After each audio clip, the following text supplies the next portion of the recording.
I was there about 84, 85, just before I had my son.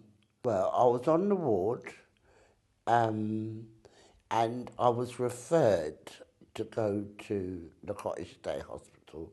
I didn't have any children or anything then, so it was feasible for me to go there every day, and that's what I did.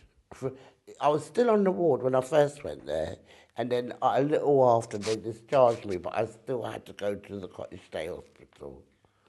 I remember it was a very strange building. It was like, you know, when you go to the fun fair, you get the crazy houses. It was a bit like one of those, you know, because the corridors were all up and down, and it was quite strange. So I remember going along this strange corridor, and the nurse's office being at the the beginning of the building, the front of the building, and then there was smaller rooms where people used to meet. We used to have meetings in these rooms, and it was compulsory to go to these meetings. Now, half of us didn't know what they were all about anyway, and so there was, you know, you'd have Jesus, like somebody thinking they're Jesus, crouched down in their knees in the middle of the meeting, singing at the top of their voice, and then somebody else maybe causing an argument or something, and then I'll be given my medication because with me I used to walk my way into my table, sit down, and I wouldn't move from there. So they bring the medication. We must have stopped for lunch. I don't really remember.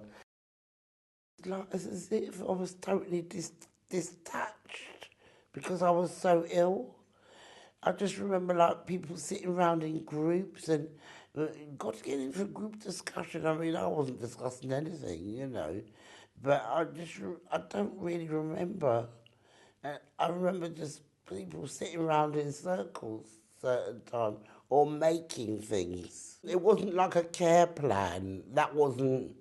Those things weren't. I don't even know if they came into existence at that time, if they were actually in existence. They taught me how to make trays. And once I learned how to make them, I was knocking them out because that's all I did. It was like being at work in a factory. Just knock out as many trays as you can. So I used to knock out these trays, make them, and then they took them, stored them, they sold them, gave them away, or what have you. The other thing they taught me was how to make a hanging basket, which I did have some difficulty with, but I managed to do it in the end. That was a bit more of a challenge than the trays. All that learning to do the trays and the hanging basket, that was quite positive in a way because you were actually doing something and producing something at the end of it as well. That was quite all right thing, you know. But to do it every day for weeks in, weeks out, no, no. That's not right. That's really not right. That's kind of like slave labour. Or maybe some people that go um, have been there would miss it because it's been a stable part of their life where they're just churning out things. They might be getting a little change for that. They think they look at it as work. I think it's belittling myself personally, but I mean to them it has represented something positive in their life and maybe kept them a bit well. You had some staff that were absolutely brilliant, which not far and few between.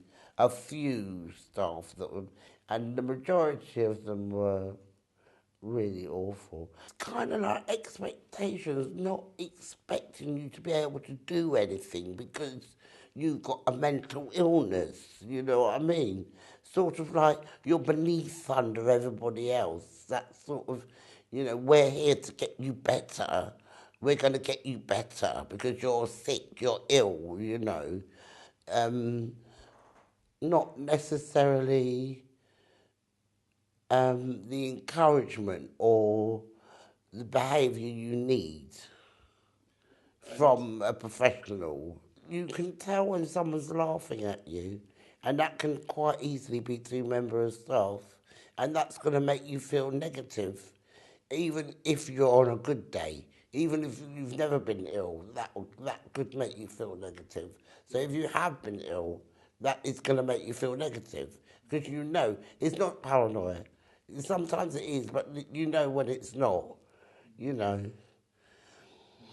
I mean, one lady, because she'd seen me in shooting at the Cottage Day Hospital, I was doing shopping. This is a bit later when I'd got better for someone um, in Tooting. I was a home help and I was doing their shopping, and the trolley was packed up with her shopping, and I was taking it back to her, and the nurse said, "Why are you doing your shopping here?"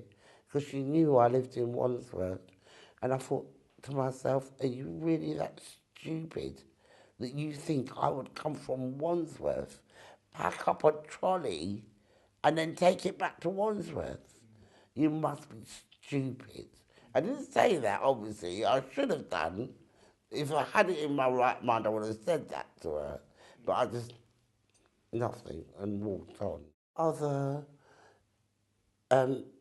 people who were ill or mental health patients, you could really get to know them quite well because it was not as big as on the ward, maybe. So that was something positive. Met a couple of people that I've kept long friendships with. Yeah, even though it hasn't always been continuous, it might have a break and then, we meet again and what have you. But yeah, I have. I think it actually brings you closer together because you feel like the minority, because, I mean, back in, not that time, well, that actual time, you couldn't talk about mental health like we are today. I mean, and you had to declare if you had it and you were going for a job, and the people would never employ you once they knew you had mental health problems. So it was catch 22. You lie, you get the job. Don't lie, you're not getting it. I don't really. I think it gave me something to do rather than I would have been at home doing nothing. But I'm not saying that it was a good thing, really. It was a step further than being on the ward. But I don't know how it helped. I was really glad that I didn't have to go there no more. The person that looked after, I'll never forget them. I'll never forget them. And that woman, she gave me hell. She gave me hell.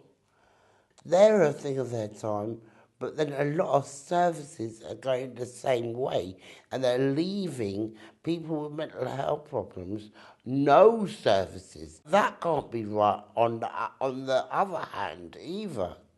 You see what I mean? And that's the problem.